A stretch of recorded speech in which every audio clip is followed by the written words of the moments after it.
gentlemen, welcome to Wrestling and Everything, Coast to Coast, with your host, Buddy Sotello, Esquire, Evan Ginzburg, Mike Lano. And can you guys introduce our special guest for tonight? Sure. Tonight we're doing a tribute to the late, great Mr. Wonderful Paul Orndorff with special guest Jonathan C.T. Steele, host of Crazy Train Radio, and noted award-winning filmmaker Christopher Annonino. And before we talk to these gentlemen, I know Dr. Mike Lano has a nice tribute to Mr. Wonderful, and you worked with him in various capacities and taken cover shots of him for various magazines. Tell us about your relationship with Mr. Wonderful. I drove around with him and had a few meals with him. His real full name was Paul Parlay Orndorff Jr., and he, the first time I shot him, and this is very topical because Jonathan was kind enough to have me on his show when he had former WWF, the very first female ring announcer, Mike McGurk, on a couple of weeks ago. And Paul got his start in her father, Leroy McGurk, very famous, fantastic, incredible wrestler who lost total vision and became a promoter, which is like pretty amazing. And Jonathan, you remember I brought up Silento Rodriguez, who had a really nice run for Leroy McGurk, and he was completely deaf, and he's working for a totally blind promoter. And I just thought that was very forward thinking, and it was a great show. Really thank Jonathan for having me on again, and I met him through Evan. But Paul was born October 29th in 1949 in Winchester, Virginia. He passed on July 12th in Fayetteville, Georgia, his new home. So many of the boys live in Georgia, as you know, from Benoit to a million other guys. And my experiences with him, he started in Leroy McGurk's Mid-South territory that eventually Cowboy Bill Watts took over around 1980. But he began there, I believe, around 76, well before his appearances, which were world famous on Georgia Championship Wrestling for Booker Ole Anderson. And for a time, he had his legit brother. So I confirmed this with Les Thatcher. He had his legit brother, Terry Orndorff, teaming with him. So they were the Brahma Bulls tag teams. That's where the Brahma Bull nickname that Gordon Soley would call him much later on. And you guys remember all the stuff he did. He was a badass, as Les Thatcher also confirmed, a real badass guy, always wanted to make things believable, and very good promo guy. Once he got to the WWF, later, he'd had that arm injury, and, just had taken something out of him, and he had Heenan as his manager, his mouthpiece. But he, after that, he went to WCW. So here's where the personal anecdotes, I'll keep them brief. At his, speaking when he got a CAC award, I guess about 6 years ago, he still looked like himself. He didn't have the mutton chop sideburns and stuff that you guys seen him of late when he posted a video of him. But he's all the way in the back of the room, coming up to the podium, and he goes behind Heenan. And Heenan was going to, sadly pass away a few months after that. He was in his wheelchair, and Orndorff snuck right behind him before he went up on stage to accept this award, give his speech, and kissed Heenan right on top of the chair. And everybody was looking right at it and did a standing ovation because, there was a lot of emotion at that. And I remember Finkel just broke down crying when he saw that. So it was very emotional. Another time, also emotional, it was during a Super Bowl in San Francisco, a WCW pay-per-view. And I'm seating, it was a match I really didn't care to shoot. I'd already shot a million times. So I'm sitting there with Flair, DiBiase, Orndorff, and Randy Savage in the commissary food area at a table. And Flair was so distraught. He said, I told him it was one of my kids' birthdays. I told Bischoff that, and they had for me, why are they making me come in to do this? I came in, and it's just as bad as I thought. He had no on camera. He was there for no reason. And, they made him fly all the way out from Charlotte, North Carolina for that. And Orndorff said something like, oh, don't worry. Bischoff's an asshole. And it was weird because both of them were avid hunter fishermen, and I thought they might have done some hunting fishing together, but Orndorff said no, at least at that point when I asked. I forget the year, but to have him just, and Flair smiled, and all those guys just laughed when Orndorff said that. He lightened up the room. And Orndorff was like a caring guy, because Evan probably remembers he and I were at, and I did like a million things besides ring announce with Angelo Poffo at Gordon Scazzari's AWF show. I was a heel manager for Sheik and Sabu. But anyway, Orndorff was the champion, although there had been no, it was their debut taping for Gordon Scazzari. So he just put the title on Paul Orndorff, called him the champion. But behind the scenes, Paul was very concerned because Gordon was spending all of this inheritance money. His parents had died, apparently. I don't want to say over the air, but Gord was well-intended, big heart.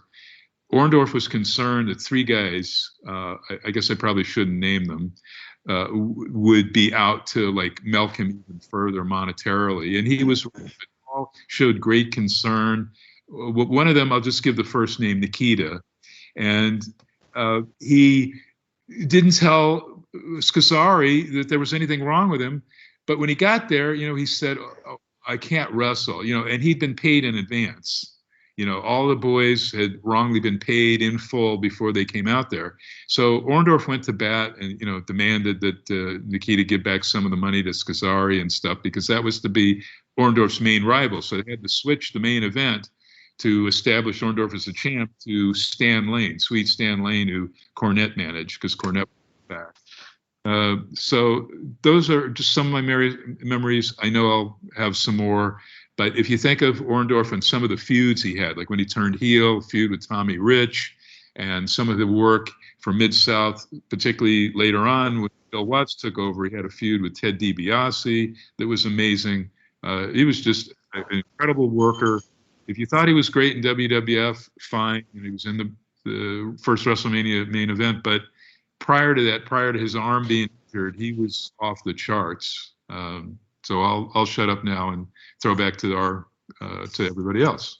All right. So anybody on the panel, any memories of Orndorff as a fan, or any dealings with him before we start talking about your own careers, Jonathan and Chris?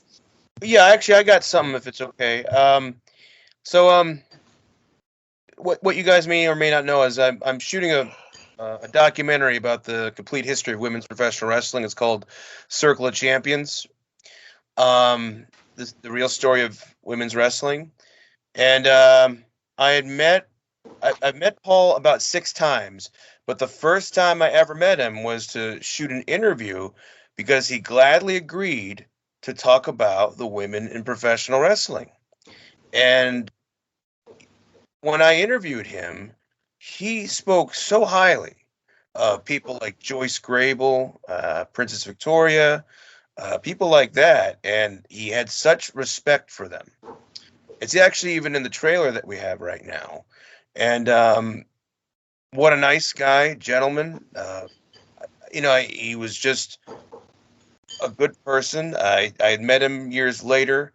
The last time I met him was actually with Brian Blair, Brian Blair.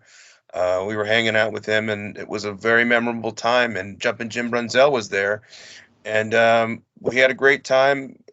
Paul was just a very nice individual, very caring individual. Ironically, there was a story about him and Atlas going at it, and Atlas was actually at this same gig, and they got along fine, but there is a notorious story of the two of them getting in a massive fight in a car, because I think what prompted that was, and don't quote me 100%, but it is out there. There's a shoot interview actually about it. Atlas, they had someone, it was like a word that was used, like jobber or something like that. Someone was called a jobber, and I guess Orndorff had the car pulled over and taught Atlas a lesson, and they had to then, after the fight, Paul won, and they had to then bring Tony to the hospital, and afterwards, Paul was like, "All right, so we're all set then." It's just like, Yeah. hope we're good. Wow. But yeah, he was a real gentleman, a really nice guy.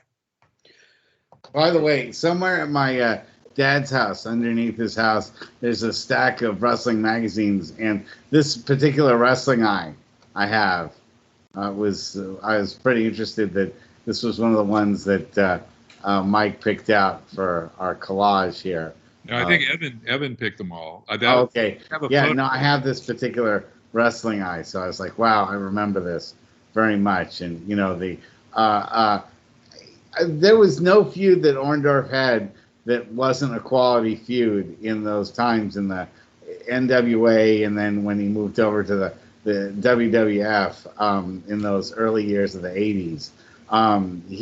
He pretty much he kind of reminds you of the Jim Kelly of wrestling in that time. He was never really champion, but he was always involved against other champions. Usually in some kind of a good match, but wouldn't actually win the title. One of the best matches I think I've ever seen in person was when Tito Santana was taking on Mr. Wonderful for the Intercontinental title in the early 80s. And that was just a super well fought, high work rate match that was excellent all the way around. And I'm a little surprised that he never got himself an Intercontinental title run.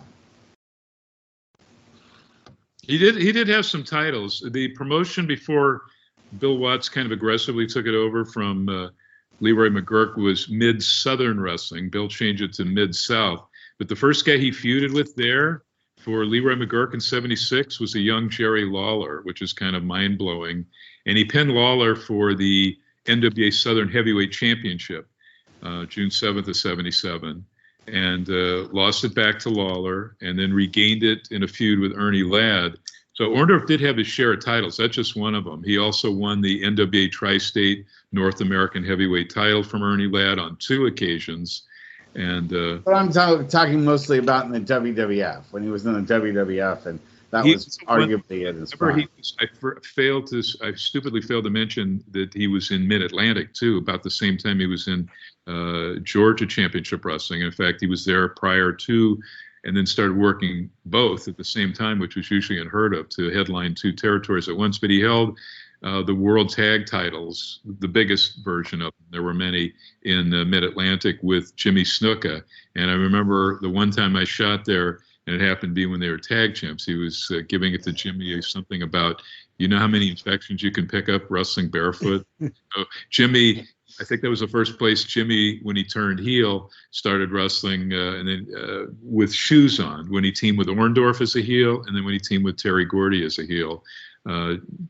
So let's make sure we talk about Orndorff in Mid-Atlantic, Alabama, Southeast Championship Wrestling, and many other territories too, where he held tag titles all over the place. So just because he didn't hold them for Vince, those championships don't really mean much, to be honest, and haven't for years anyway.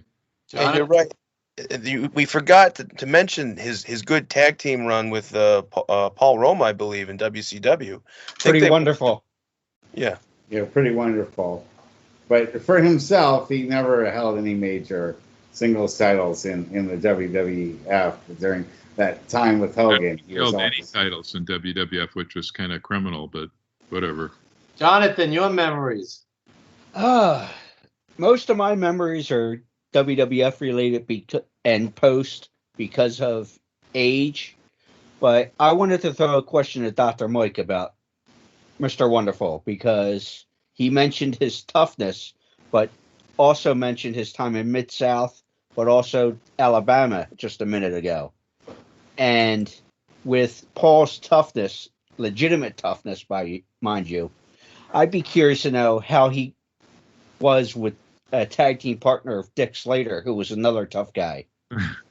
He had a lot of respect for Murdoch. Everybody had respect for Murdoch, who was a guy like Ray Stevens, and has been described as somebody that didn't have to talk over his match, even to any level, in like 5 seconds in the locker room. He just played checkers what's the wrestlers that card and dice game they play, cribbage, and so he kind of deferred and let, from what I remember and was told, he would let Murdoch call, the matches and the spots and stuff like that. So he had great respect. So I never heard, him even having cross words with Murdoch or Dick Slater or folks that came before him as he would with, the Atlas thing is legendary. But there were a few others that he had some cross words with. He even had some differences of opinion with Piper, shall we say.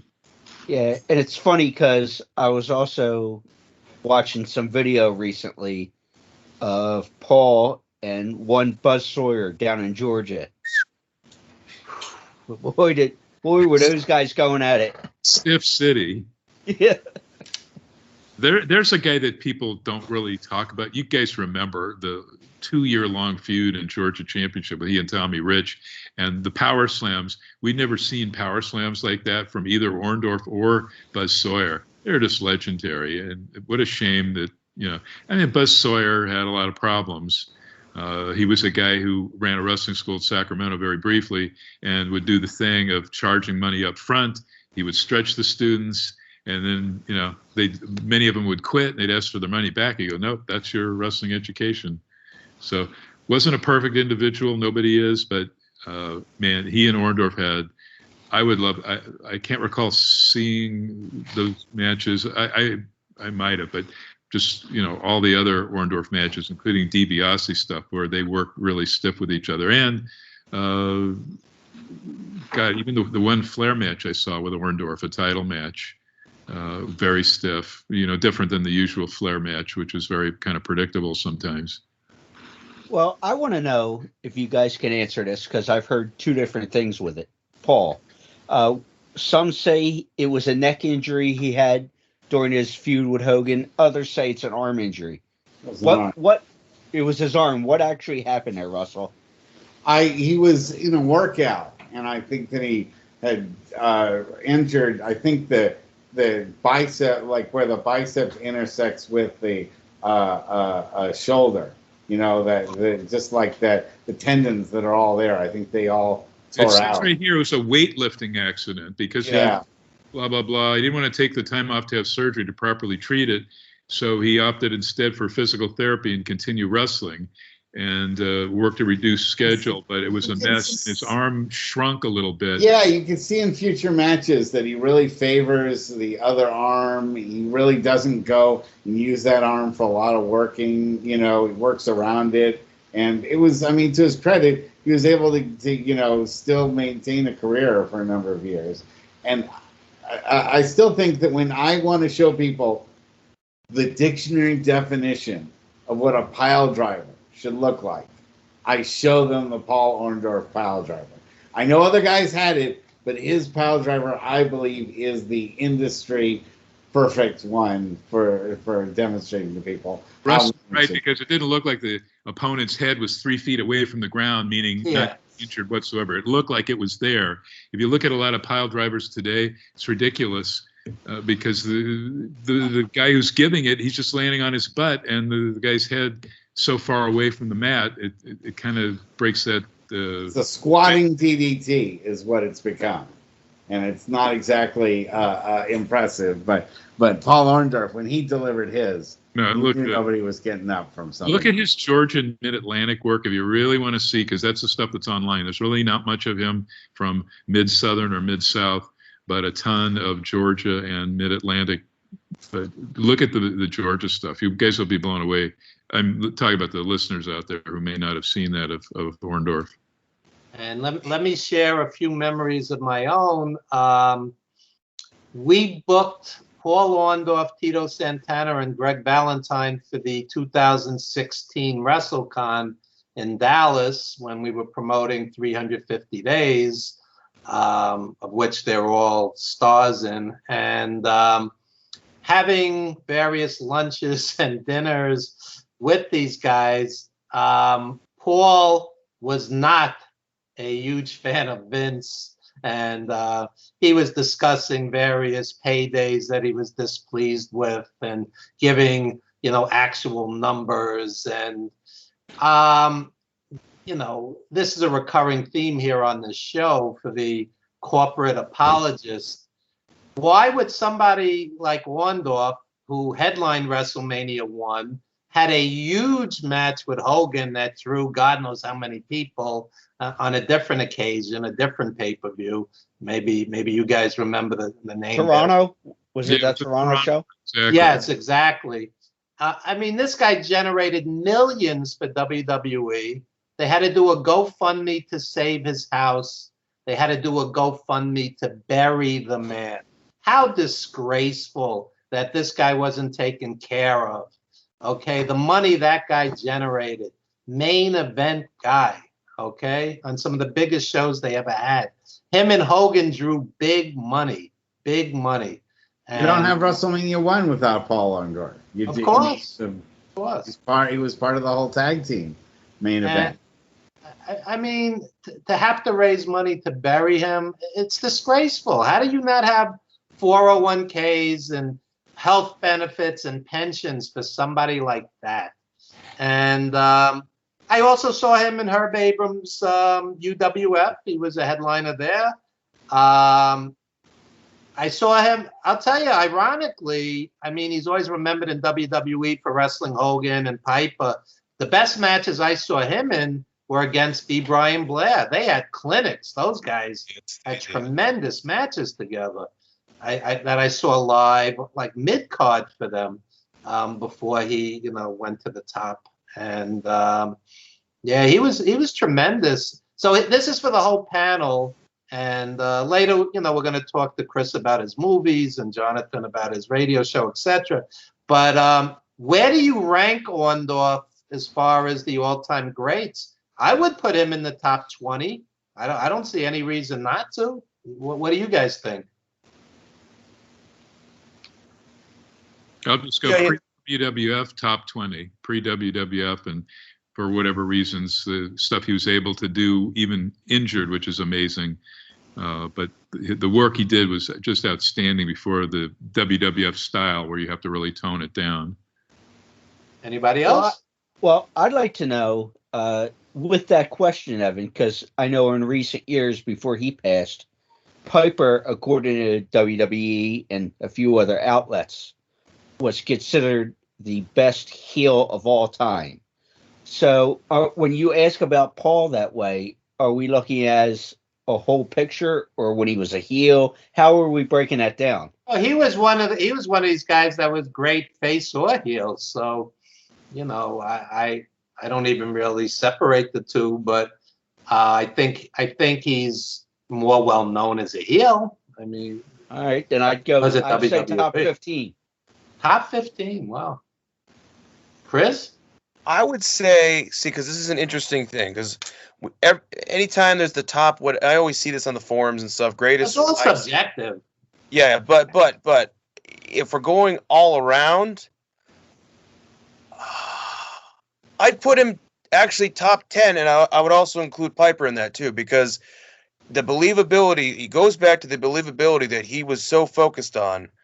That's what was impressive about him. And no matter what, he made it work, especially with that injury. An injury aside, too. So, and, anyone in that position, especially going back to WWE or F, probably would have left because he really didn't get a title run. He didn't get anything for WWE until he was inducted in. The fact that he kept doing that and sticking to who he was. Yeah, I would say top 10 because he did what was supposed to be done, and also he didn't have any. Obviously, he has gripes afterwards about stuff, but he made it believable. That's what he did. So top 10, I would say. Wow. What do you think, buddy? Well, sometimes you have to judge guys for the era that they're in. So in the 80s, he's definitely a top 10 heel of. You really didn't. I'm trying to think of when he had a bad match in the WWE or the WWF at that time. No matter what feud he was in, he always gave it his all. He was very believable. He was the kind of guy I would also show my, when some of my friends were talking about critics that didn't like wrestling when I was in high school, and they'd say, well, they're just a bunch of beer-bellied, big Southern rednecks. I'd say, check out a guy like Paul Orndorff. All right, there's a guy who is 100%, working as hard as he can to be in perfect shape. And there were others like Snuka and others that you could say, look, they aren't just the old style, Crusher and Bruiser, even though I love those guys. That they kind of they were part of that transformation of side of beef wrestlers, and guys that were just big guys to being guys that were really well defined, but not so huge muscle builder like Jeep Swenson, who just couldn't move when he was in the ring, but somebody who actually could, put that muscle to work in the ring and make it look very believable on all levels. And so that's when And when you say that, buddy, too, about staying in shape that he was in and some others, think about the 350 Days documentary, when those guys, how hard that was when those guys were on the road so much, territory to territory, and 6-7 days a week. Absolutely. And let me just throw something in. We mentioned Orndorff's injury. What happens when you're injured and you're on the road 300 plus days a year, like he was at his peak? It's not like you could just take off. I'm going home for a couple of months. You're worried about losing your spot, losing your payday, losing your push, and it was brutal. And, and you saw the toll it took on him because his arm at in the 90s, by that point, it was noticeable that he was working, not at 100%. You take a pain pill vacation. You take a pain pill and alcohol vacation. He kept working, though. He was like old school mentality of you don't stop. One quick thing before we move to other things, was he and I were backstage. I shot at all the Herb Abrams, California. It was in Reseda in the Valley, those tapings when he had to bail from New York and come out to California. But he was present and told me it was the greatest shoot he'd ever seen in the back. None of the fans could see it. I didn't get to see it. He saw it. And he said that was some great when two tough guys, Ken Patera and Billy Jack Haynes, had that infamous shoot fight. I forget what the argument was about. It was very similar to some of the legit fights that Orndorff had. Orndorff had heat with Adrian Adonis for a very brief period of time. They didn't come to blows. But this thing made all the sheets. Everybody was talking about it. Billy Jack Haynes, who was a badass. Patera, whose reputation, is up there. And Orndorff was marking out. That's what he said. He was marking out for it. Yeah. But he loved a good fight, when the shit got started. You forget to talk about his football career too. I mean, he was a phenomenal football player, fullback and then tight end his senior year. Yeah, I think what if he had ever been in the NFL and been able to make it in the NFL, what he would have been like. He was selected to the 12th round of the '73 NFL draft by the New Orleans Saints. I'm just reading this off the internet. Drafted him as a fullback. While leaving open the possibility of him playing at tight end. He voluntarily quit during training camp, citing personal reasons. He was given, then he was considering professional wrestling, like his former Tampa, Florida amateur football teammate who made a wrestling debut. I don't know the guy's work name, Ron Mikolazowski. I don't know what the work name was. It wasn't that. He attended training camp with the Chicago Bears in 1974, joined the Jacksonville Express of the World Football League in 1975, got injured, and that's when he went to pro wrestling as his full-time career the following year, starting for Leroy McGurk. The world was never the same. Was he with the USFL too? I thought he was with the USFL. No, just the World League. Okay. Yeah, and that's saying that the USFL, I think, was later on. Wasn't that the thing Lex Luger, I think, may have been part of that. I'm sorry, it's Lex. Yep, you're right. Yep. Oh, So, guy too. I forgot to two things, quick things. Forgot to mention. Rock Riddle said, because I took a picture of the two of them at the one CAC, the one and only that Orndorff went to. Rock Riddle said he was the first Mr. Wonderful in the early 70s when he was jobbing across the country, and Orndorff was the second. That is true. And Jesus, I forget about the second thing. Oh, it'll come to me. I have a strange Orndorff story. At Madison Square Garden in the 80s, when Orndorff was on top, we get in the elevator, the fans, and there's Orndorff in his robe. He must have gotten on the wrong elevator. So like one of the kids is pointing at him, Daddy, that's Mr. Wonderful. And he's like in heel mode, like he's not there, like you're not supposed to talk to him. It was very surreal, the whole thing. The elevator ride with Mr. Wonderful in his robe. So wow. WrestleCon in an elevator was me, Bruno, and Chris Cruz, San Martino, and Orndorff is in there, and he's standing next to, and he's talking Stan Hansen's ear off, and I just thought, wow. So I turned around and snapped a picture of the two of them. I go, I got to have this because I didn't have them posed anywhere else, but they're in their street clothes in the elevator. Very great. Well, we are gonna miss him. He was definitely one of the greats. So let's move the conversation on to both of you guys and learn a little bit more about what you guys are doing in wrestling. So I don't know who wants to start. Chris, go ahead, sir. Chris, you worked in films with a lot of wrestlers. Why don't you tell the audience about that first? Sure. Yeah. Let me see. How do I start? Okay, I can only start this by, I guess, expressing my connection with wrestling. After college, I was in the NCAA in college, and they're weird in college because they're like, you're not allowed to do anything, whatever else. And there's a rule: if you compete in the NCAA, you're not allowed to compete in anything that's deemed as a professional sport. Well, I always liked wrestling, but they didn't let me make some extra money on the side. It's a very strange totalitarian way of doing things. Actually, I'm 100% change big time too. So what's that? It's about to change big time thanks to the Supreme Court. So that By the way, I don't know if you can stand back just a tiny little bit more so we can. There we go. So sorry about that, guys. We're not afraid of getting COVID. I see that T-shirt. What's the T-shirt say?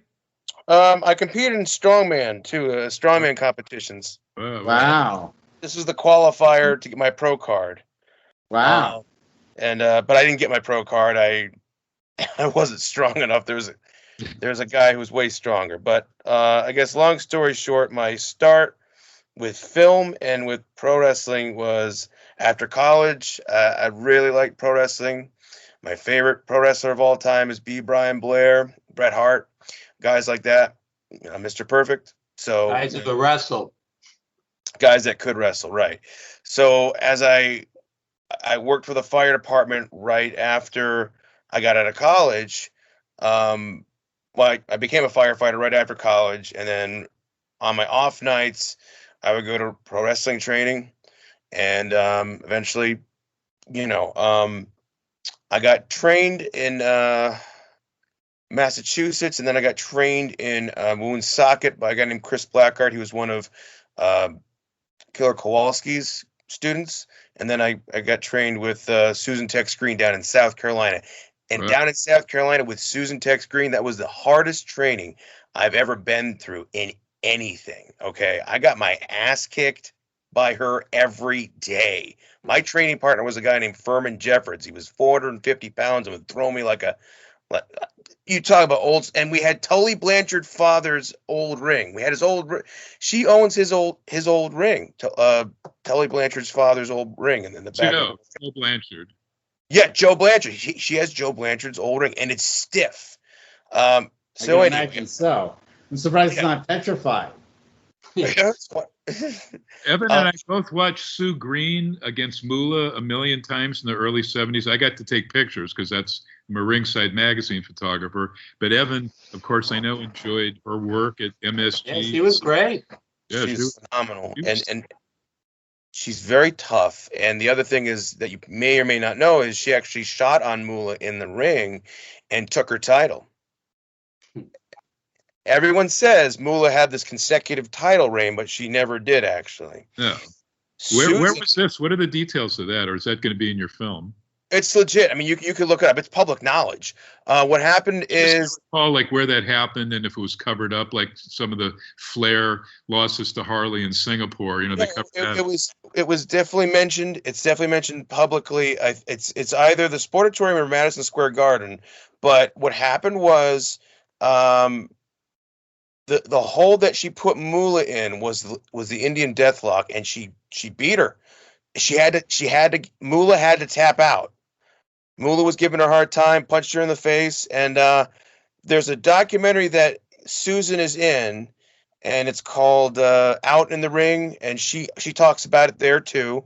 It is documented, but obviously it's not recognized. And what happened is, the next week, and Susan's a very strong person. She said, I'll make you a deal, telling Vince McMahon Sr., I'll give you back the title, but you got to give me money, and you have to let me finish out my time with Moolah, and I can wrestle anywhere. She's the only wrestler that could do that with Moolah.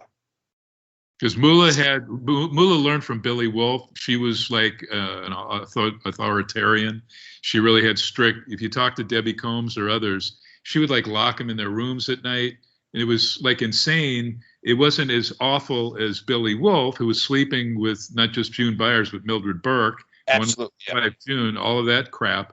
But Moolah learned from him, and then sadly, because she ran, there were independent women like Betty Nicolai. I think when Sue Green left, she was working indie, like Vivian Vachon. Yeah, Beverly Shade too. Yeah. Yeah, so it was insane, and a lot of them protested and didn't like it and pulled away, but they didn't make the money some of the other ones did. And so tell us about the women wrestlers project that you're doing. Yeah. So well, long story short, but basically I got into pro wrestling, and I wrestled as a gimmick called Rescue 911 because I was a firefighter at the time, and had a good time there. But I realized there's not a lot of money in wrestling, so I then did film and was trying to do a strongman contest and stuff and get my pro cards and stuff like that. And in that mix, I do have a world record. It's the longest vehicle pull of all time. You can look it up. Wow. 3,000-pound SUV. So wow, you broke Buddy Sotello's record. Yeah, so I had to push mine like a couple feet, several times. And long story short, with that, I realized there's no money in weightlifting and there's no money in wrestling, and maybe I'm not good enough. So I went to my major, which was communications, and with that, I learned. I fine-tuned my filmmaking skills, and I started to work on films. And moral of that story real quick is go to school, learn a trade, and get a degree. So in regards to the wrestling documentary, this wrestling documentary has taken 10 years to shoot. 10 years. 10 years. I have Vivian St. John. I got Joyce Grable. I got Wendy Richter. I have Bill Moody's last footage before he passed away. And the interesting thing with it is the documentary has taken many shapes and many different storylines. And I'm glad it took this long because it's more of use and it has more of a flavor to it. Because originally I was like, oh, I'll just do a documentary about the history and it's straight up. Well, then I realized that's going to be boring. And it's going to take a long time to get everyone's interview. So, again, it took like 10 years. And I'm working with Angel Orsini. She's one of the... Oh, yeah. She's guest of the show. She's been a guest of the show here. Yeah, absolutely. She's one of the executive producers. Oh, okay. You're in good hands.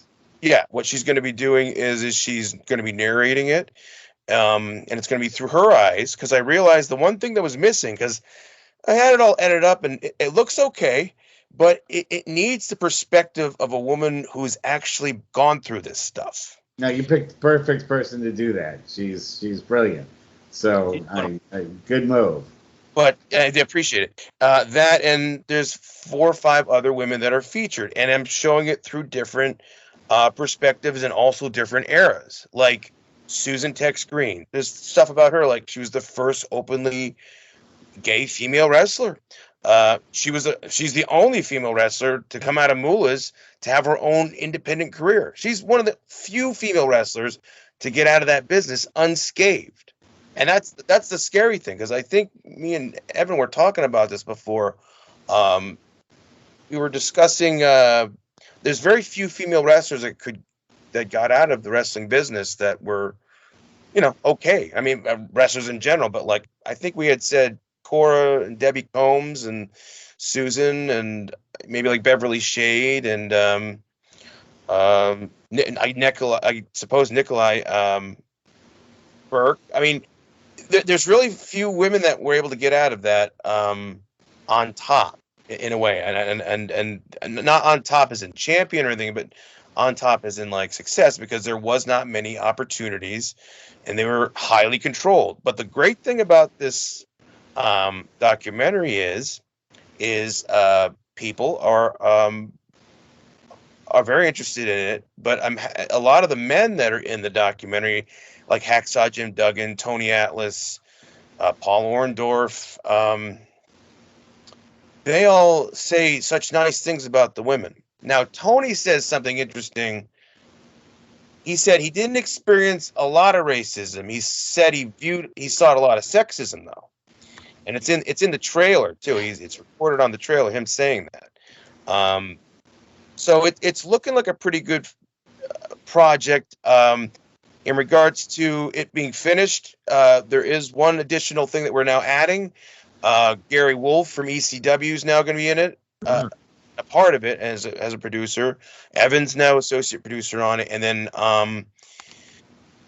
oh god, there's one more thing. Oh, Jazz is now starring in this. Carlene from WWF and WWE and the longest reigning NWA Women's Champion, and she's now going to be officially in this, and we're going to tell her story. There you go. And Jonathan, tell us about Crazy Train Radio. You've had some amazing guests on. It's not just wrestling, much like our show. Yes, but I want to stick with I'll bring up some of the other guests as well, but when I mentioned because Dr. Mike said he was on with Mike McGurk, which I had a little bit of a trip to Florida, and I was at the Miami show of AEW, first show back on the road. But what we do is we have a lot of wrestling, a lot of movies, a lot of sports-related guests. Evan and Dr. Mike were a part of a food bank fundraiser we did in January. But also, as far as wrestling is concerned, have talked to recently Mike McGurk, which will be coming out tomorrow or Monday. Mike was with us with Don Morocco. Evan was with us recently, probably about 2 months or so ago, with the world's strongest man, Mark Henry, who's a new addition to AEW. So we try to have a nice mixture of young and old. And Mike will probably remember me saying this during the Mike McGurk interview, is because he took a lot of that interview, which is good. And I mean this respectfully, but I said during it, because the other Mike mentioned this, about me sitting back and listening, I said, it's always good to sit back and learn to learn, because I enjoy getting these stories from the different perspectives, because it's a lost art, because especially of the previous generations, not much is documented. And I want to try to have something documented. There you go. Who do you consider 4 or 5 of your greatest interviews? Because you've had some huge names. Ooh. Well, I would say Morocco was one of them. I'd say Mike McGurk was one of them. And not because they were recent, just the in-depth of information. I would like to say, and working on having them again, because there's so much to tap into as far as the arts are concerned and acting. Robert Englund from several years ago was a very good one because he's worked with everybody from Freddie. Yeah, he's known Yeah. as Freddie, but he's worked with so Oh many yeah, people. no, he's done a lot of roles. So a lot of people don't realize because they only know him as Freddie, and he had all the makeup. They don't really realize how many other roles he's been in. Yeah, he was a character actor in the 70s and early 80s. Yeah, I'm a big fan of his. I'm a big fan of his. Jonathan, did you tell him that Eddie and Doug Gilbert's father, Tommy Gilbert, put on a Freddie mask and actually wrestled all over Tennessee, including for Jarrett, for a long time as Freddy Krueger? I wonder if he would have said Robert Englund about, is that even allowable? They got away with it. Gimmick infringement. Yes. Did you bring that up, or you should the next time you have him on? I will. I'll actually text his wife that when we're done here. One of my favorites, and with the interview that was told, or that we did, was Bruno. I got a chance to talk to Bruno went for about a half hour, 40 minutes, when he was inducted into Vince's Hall of Fame. And yes, there's other stories financially and stuff that you hear about. By the way, I like the fact that you call it Vince's Hall of Fame. Yeah. That's the right name of it. Yes, and I would say probably my top to round it out would be with because unfortunately I didn't get a chance to talk to him, Roddy Piper. But hold on, let me grab it as I'm sitting here looking at my shelf.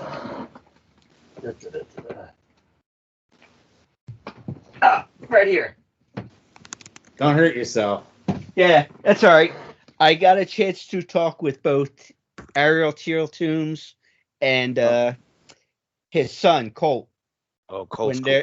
When the book came out that they finished off for Roddy. It's funny. I'm reading that right now, and it's actually very well written, which Yes. isn't always the case with wrestling books.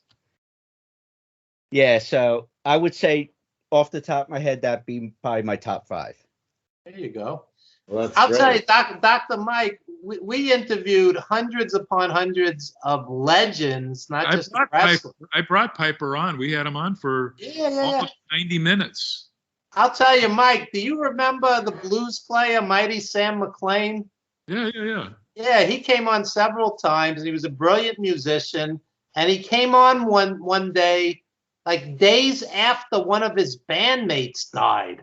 And I'll never forget that. He passed away a couple of years later. But yeah, Mighty Sam McLean, great musician. Here you go, Evan. I'll throw a name out. It wasn't an interview per se, but several years ago did a special. Even though we had a few guest spots on there, since you bring up blues, I did one on Jeff Healey and had a chance. Had a chance to speak with his widow, which was awesome. Chris, tell us about your music organization, since we're talking music. Forgot about that. Yeah. You guys know who Muddy Waters is? Of Yes. course. Sure do. Legend. We're inducting him into the New England Music Hall of Fame in 3 weeks. Nice. And it's his son, Mud Morganfield's, accepting it on his behalf. That's impressive. And Who else is in the New England Hall of Fame? New England Music Hall of Fame. This year we got, we confirmed Paula Cole yesterday. So what we did was the mission is to unite, promote, preserve, and that's the goal for it. Actually, Angel Orsini co-founded it with me, and I remember her talking about it when we had her on the show. Yeah, she just does phenomenal. She helped us a great deal. The first year was Christine Ullman. She was at the Saturday Night Live band, and again, it's musicians that were out of New England. So you guys may not know them as well, but they were very instrumental. And our goal is to bring music more into the New England realm, because the beautiful thing about New York is you can go anywhere and listen to some great music. But this year is a very great year. We have, for historical landmarks, we have a place called the Knickerbocker Club. The Knickerbocker Club is famous because what they would do is they would have a jam, let's just say like in the 80s, and they would have Stevie Ray Vaughan come in with They would have Steve Ray Vaughan, BB King, and they would have Eric Clapton come in the same night because they were all in the same area. Wow. Who was the opening act? No, like it would be after hours. After hours, they would all come and jam Together? all of them. Yeah, and Wow. and not only that, this is what happened once. Buddy Guy, Stevie Ray Vaughan, Eric Wow. Clapton, BB King, and Albert Collins all jammed. Albert Collins was great. And that's out of Westerly, Rhode Island. So as a historical landmark, they're getting inducted in. Mud Morganfield, of course. A guy named Duke Robillard. Duke Robillard was in Room Full of Blue. Yeah, I know Duke Robillard. Yep, Duke Robillard. I'm trying to think off the top of my head. I just released Greg Piccolo from Room Full. He also played with Steve Ray Vaughan for the live gig at Carnegie Hall, I believe. Let me think. How about Neil Diamond? Because I think the Red Sox still play Sweet Caroline at whatever the point. It's funny you mentioned that because we had a board meeting and I'm like, we should induct in Neil because he's never going to get in the Rock and Roll Hall of Fame. So now, what about the band Boston? We have been speaking to one of the members and they are interested. And again, we're only like 2, maybe 3 years old right now, found in 2019. So we're still new. And aren't the Dropkick Murphys also from Dropkick Murphys, Mighty Bosstones, Talking Heads, but the ones that we have right now officially are like Paula Cole, Duke Robillard, Muddy Waters. Did you get Paula Cole to attend? That would be big if she. She just confirmed literally today, Wow. and either we're going to induct her in. See, we have it so it's separate. We have it so that I don't want to have a location for the New England Music Hall of Fame. There's been several places that offer a location. When I want to have it so the music travels. So we have different places, different satellite locations. So officially we have the Kate, which is the Katharine Hepburn Cultural Arts Society, Cultural Arts Center. That's in Old Saybrook, Connecticut. That's going to be a place that we're going to have events. A place called the Met, that's in Woonsocket. Oh, John Cafferty and the Beaver Brown Band, they're going to be inducted in. Wow. Yeah, so we want to have it so we have different places. The Mohegan Sun officially has agreed to do events there, and we're going to be inducting them in as well as a historical landmark. They've done a lot of great things. The Shaboo. So this is interesting. Evan knows about this. The Shaboo Inn in Willimantic was a place. The reason why like the casinos were so successful is because the Shaboo Inn brought in all these famous acts like Bonnie Raitt, Tom Waite, all these people. AC/DC played at this place before they got big. And what happened was the Shaboo burnt down, and a stage was created in Willimantic. But this gentleman named Lefty Foster, he was such a visionary with music. He created all this stuff, and he's the reason why we have all this great music coming in to Connecticut. He really is. I mean, he helped the Mohegan Sun. He has he provides sound and equipment for people like Santana and stuff. I mean, he's phenomenal. You got to interview him. The nicest guy you can ever talk to. But anyway, it's been a very positive situation. And again, Angel was a part of that as well. And so it's looking like it's going to be good. Also, Gary Wolf is going to be part of it. We've created it so that New England Music Hall of Fame is also going to have pro wrestling. So like Nemhoff Pro Wrestling at our big events, along with Zorian Percussion. And our all-star band, which is led by Kathy Steele. She played drums with like everyone from Cyndi Lauper to you name it, and she's gonna be part of it. It's a very positive thing, actually. So I'm really looking forward to it. Oh, and Cliff Goodwin, who was Jim Cocker's guitarist and Robert Palmer's guitarist, is in this too. Again, it's just a very great thing. So it's fun. Can we get a Blue Lou Marini from Saturday Night Live band involved? Would you? Yeah, we could do that. You got to get a good horn section in there.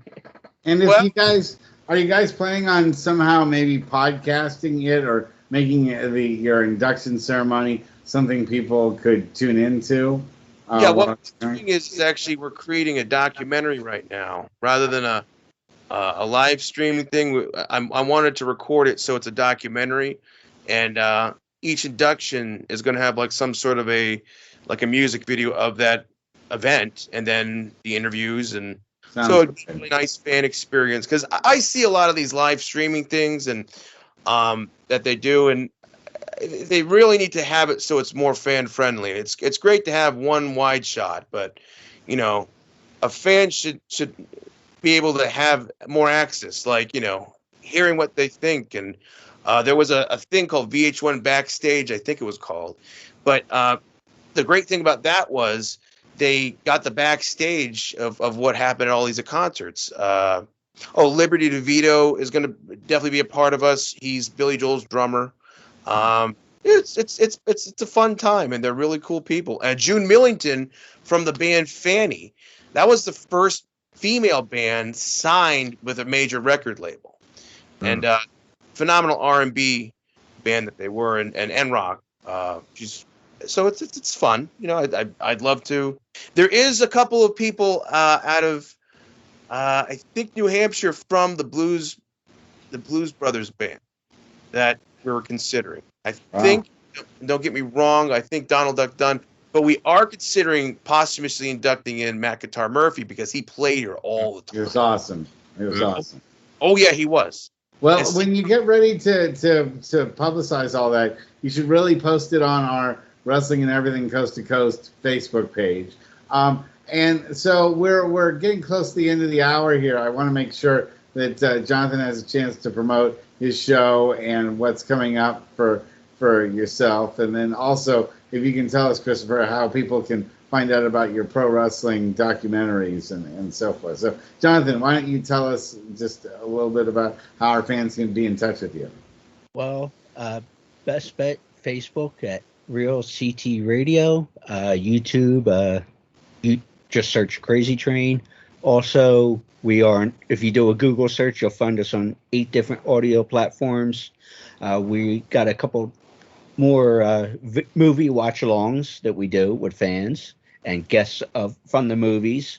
I can't say yet until I confirm the date. Have a couple more legendary female wrestlers going to be involved, which hopefully I can put Chris in touch with. Maybe, you never know, if can insert stuff. So just best bet is find us on either Instagram, Facebook, or on YouTube to stay in touch.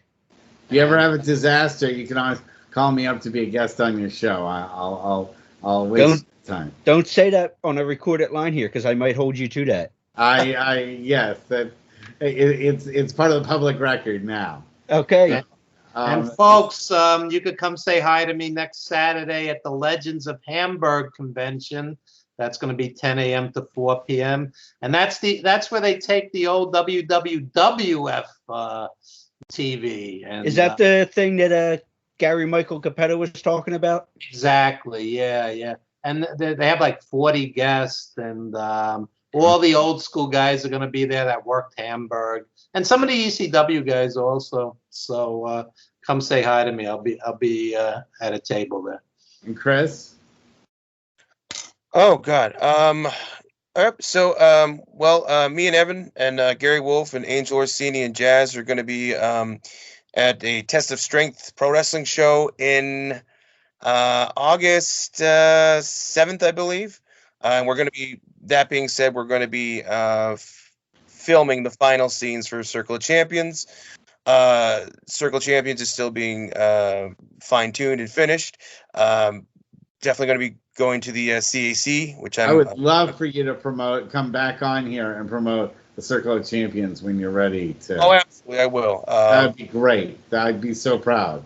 I appreciate it. I write for Pro Wrestling Post. I write for Slam Wrestling. I just did an article on Adrian Street, and I did an article on Roxanne Mathena, who was the first transgender pro wrestler ever, actually. And it's an interesting read if you want to check it out on Slam. What year was that?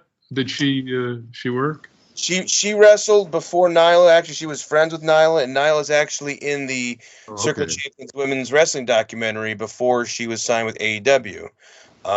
So it's an interesting thing because the two of them were really good friends, I guess, at one point, but I don't know. But so yeah, I mean, she was before Nyla. Actually, she helped Nyla get signed with TNA, and she was with TNA and she got Nyla a job there, and then it helped Nyla get to the AEW. So, and Nyla acknowledges that. It's just it's interesting in how she got signed and Roxy didn't, but it's a really good, interesting read if you want to check it out. So. Wow. Well, this has been fascinating. Shot against Britt Baker's next Wednesday on Dynamite, AEW Dynamite. Good. Let me just throw out something really quick, and I'll shut up. Remember when you were staying with me, and we went to the opening of the Virgin Record store, Yeah. Street, and who do we interview for? I don't know. Cyndi Lauper.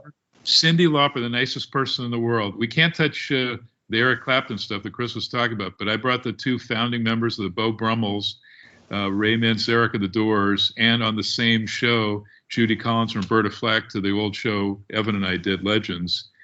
And so it's been great to get off wrestling a little and talk music. Thank you, guys. Before we go, yes, this might be considered a rib or whatever, but I've heard Mike say this on several occasions, and maybe we can get a T-shirt out of this. Let me get this out quickly, then I'll shut up. Yeah, and I'll shut up. Yeah. That is the alternative name of the show. That's Yeah, can we Wrestling and everything coast to coast. Where Mike will say at least once per episode, I'll say this and then shut up. Yeah, can we get that at Pro Wrestling Tees? Bumper stickers. Yes. Bumper stickers. Absolutely. Do the old J.J. Dillon gimmick, selling the bumper stickers. See, now you're thinking. You're a marketing genius here. You got your mind on. 2+ hours every time we did Legends. Sometimes it was 3 hours. Yeah. So it's hard That being is hilarious. out to an hour. That is hilarious. Anyway, you guys have been absolutely fantastic guests. We'd absolutely love to have you on again in the future, especially when you have some stuff coming up in the works. And personally, I think it's just great to hear people, coming on the show and promoting indie matches they're going to be working with, or shows they're going to be working on. I mean, it's been over a year since we've had people talk about this, and it just warms my heart that shows are coming back now. Yeah. So, And Jonathan was at the very first one, the big one the other night. Yeah. I Hopefully was. there's gonna be more, and everyone's going to be safe at Adam, and we'll be able to get back to having real big live crowds again instead of television sets and cardboard cutouts of fans. What's this, a Phillies game with the Yeah. Yes. Exactly. Yeah. Anyway, folks, thank you so much, and we'll be have you guys on again very soon. Thank All you right. very Good much. night, everyone. Very